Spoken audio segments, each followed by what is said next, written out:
Hey guys, నేనైతే decoration కోసం అని చెప్పేసి ఇలా 2 పాట్స్ తెచ్చాను. సో యాక్చువల్‌గా నేను రెడ్ కలర్‌లో ఉండే పాట్సే తీసుకుందాం అనుకున్నా. కానీ అవి ఏం మంచిగా లేవు. ఇట్లా అన్ని బ్రేక్స్ అయిపోయి హోల్స్ లాగా అలా ఉన్నాయి. అందుకని చెప్పేసి ఇంకా బ్లాక్ కలర్‌లో ఇవైతే తీసుకున్నా. సో ఇంకా బ్లాక్ కలర్‌వే బాగుండవు కదా! అందుకని చెప్పేసి పెయింట్ చేద్దాం అనుకుంటున్నాను. సో ఇలా పెయింట్ కలర్స్ అయితే తెచ్చుకున్నా. వైట్, రెడ్, గ్రీన్ ఇలా. సో ఇప్పుడు పెయింట్ చేస్తాను, చూసేయండి. నేను ఈ 2 పాట్స్ తీసుకొని చాలా డేస్ అయిపోయింది. బట్ అప్పటి నుంచి నేను పెయింట్ చేద్దాం అనుకుంటున్నాను. ఇంకా అలానే మర్చిపోతూ ఉన్నాను. ఇంక ఇప్పుడైతే ఫ్రైడే పూజ చేసుకోవాలని చెప్పేసి ఇంకా ఇప్పుడైతే పెయింట్ చేస్తున్నాను. సో ఫస్ట్ అయితే ఇలా వైట్ కలర్ పెయింట్ అయితే మొత్తం 2 పాట్స్‌కి వేసి ఇంకా అవి డ్రై అవ్వడానికి ఎండలో అయితే పెట్టేశాను. ఒక 2, 3 అవర్స్ వెయిట్ చేస్తే పెయింట్ అంతా కూడా డ్రై అయిపోయింది. అలానే పెయింట్ కూడా చాలా నీట్‌గా కనిపిస్తుంది. సో ఇది ఇంకొక కోటింగ్ వేయాలి. ఇదైతే ఫస్ట్ కోటింగ్ అనమాట. అందుకని చెప్పేసి అంత క్లియర్గా అయితే లేదు. అండ్ ఇది వచ్చేసి 2 కోటింగ్స్ వేసాము, అందుకే నీట్గా బాగా కనిపిస్తుంది. ఇంకా అవి మొత్తం బాగా డ్రై అయిపోయిన తర్వాత నేనైతే దీనిపైన కోలం డిజైన్ వేయాలి అని చెప్పేసి ముందు నుండి అనుకుంటూ ఉన్నాను. సో ఇంకా అలానే కోలం డిజైన్ వేద్దాం అనుకున్నాను. ఇంకా కొన్ని రిఫరెన్స్ పిక్స్ అయితే చూశాను పింట్రెస్ట్ నుంచి. సో అందులో చూసి నాకు కొన్ని నచ్చాయి. ఇంకా అదొక ట్రై చేశాను, కానీ చాలా పెద్దగా అనిపించింది, ఇంకా బాగాలేదు అనిపించింది. అందుకని చెప్పేసి ఇంకా ఇప్పుడు నేను ఏదైతే వేస్తున్నానో అదైతే చూస్తున్నాను అనమాట.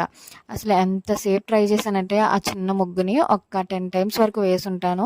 సో ఒక హాఫ్ అన్ అవర్ ట్రై చేస్తా, కానీ ఏదో కొంచెంగా నేను ఈ పాట్స్ చూసేటప్పుడే అంకులు ఇలా పెయింట్ వేసినవి కూడా ఉంటాయి అని చెప్పేసి అవైతే తీసుకొని వచ్చి చూపించారు. కానీ నాకు అప్పుడు అవి అంత నచ్చలేదు. ఏంటో లైట్గా ఉన్నట్టు అనిపించింది. ఆ డిజైన్ కూడా నాకు అంత నచ్చలేదు అనమాట. ఇంకెలా మనకు కొంచెం దూలు ఎక్కువ కాబట్టి లేదు నేనే వేయాలి, వేస్తేనే కదా అలవాటు అవుతుంది తెలుస్తుంది అని చెప్పేసి ఇంక ఇవి తెచ్చుకున్నాను అనమాట. మొత్తానికి ఎలానో అలా పెయింట్ అయితే వేసేసాను కోలం డిజైన్స్ వైట్ కలర్ పైన.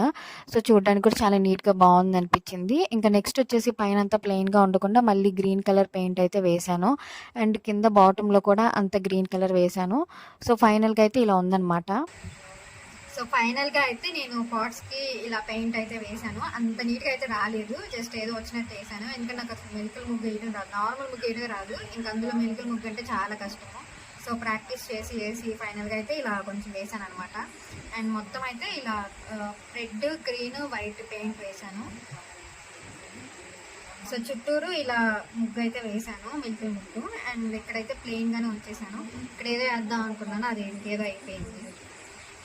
సో రెండింటికి కూడా ఒకటేలాగా అనమాట. కాకపోతే ఇది ఫస్ట్ వేసాను కాబట్టి కొంచెం చిన్నగా వచ్చాయి ఇక్కడ ఈ ముగ్గు అంతా కూడా. సో ఇది సెకండ్ టైం వేసాను కాబట్టి కొంచెం పెద్దగా అనిపించాయి అంతే. అండ్ ఈ కింద గ్రీన్ కలర్ అయితే ప్లెయిన్గా ఉంచాను, దీనికి కూడా ఏమండి డిజైన్ వేద్దాం అనుకుంటున్నాను. సో ఫైనల్గా అయితే ఇలా రెడీ అయిపోయింది మనకు. Okay, bye guys.